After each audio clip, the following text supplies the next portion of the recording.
Hello everyone, I'm Wessel from Nova Custom, and in this video tutorial I will show you how to install the Linux distribution Zorin OS. It doesn't really matter what Zorin OS variant you have, such as the free version or the pro version, the installation steps are the same. The first thing that you need is a USB pen drive with the Zorin OS image flashed on it. We have a separate video guide how to do that. So let's start and plug in the USB drive in the computer while the computer is turned off. To do this, keep pressing the F2 button while the computer is starting until you see a setup screen.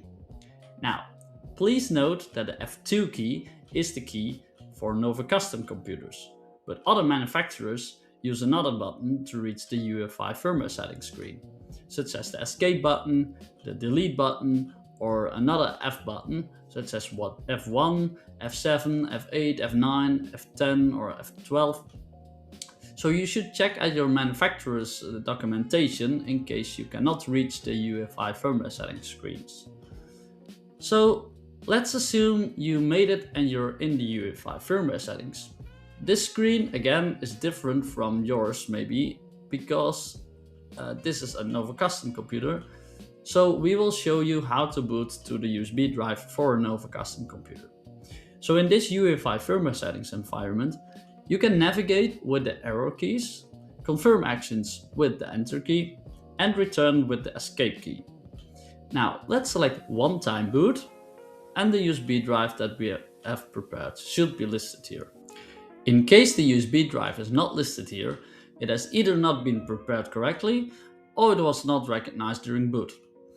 If you're sure that the USB drive was prepared correctly, you can just turn off your computer and try again. So I am going to select my USB drive now and boot it. The grub menu should pop up. We select the option at the top that says try or install Zorin OS. In case your computer doesn't work with this boot option, you can turn off your computer by holding the power button for up to 15 seconds. And the screen turns off. You can try it again, but then with the save graphics option. Okay, so we have the Zorin OS installer now, and I will select my language at the left side and then I click install Zorin OS. English US is what I select as my keyboard layout, that's fine. And now the setup's asked to connect to a network, which is not needed for the installation. So I'm going to skip this step with the option I don't want to connect to a Wi-Fi network right now. Okay, continue.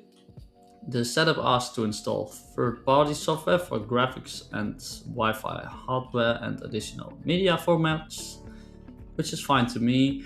So I'll select this option, and also it allows me to skip to participate the census so that Zorin OS developers can count the number of users, which I'm checking for sure because I want to minimize my data sharing as much as possible.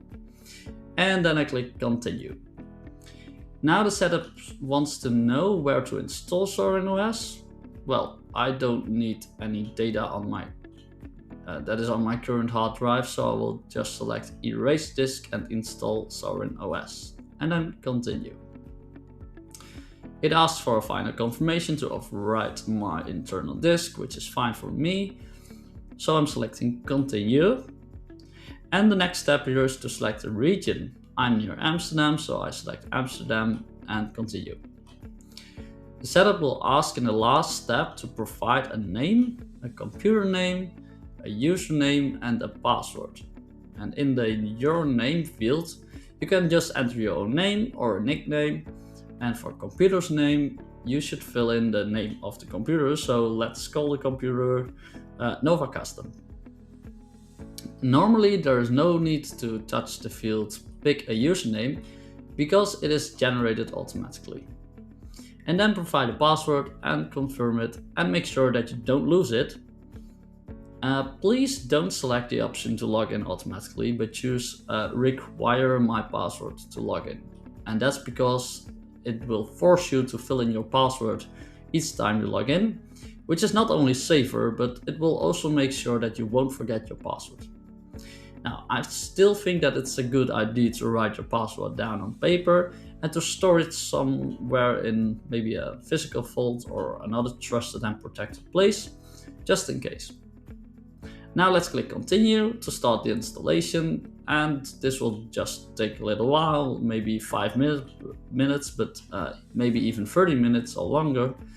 That depends on the performance of your computer. After the installation, you will see this pop-up saying that the installation is complete, so you can just click restart now and the computer will restart.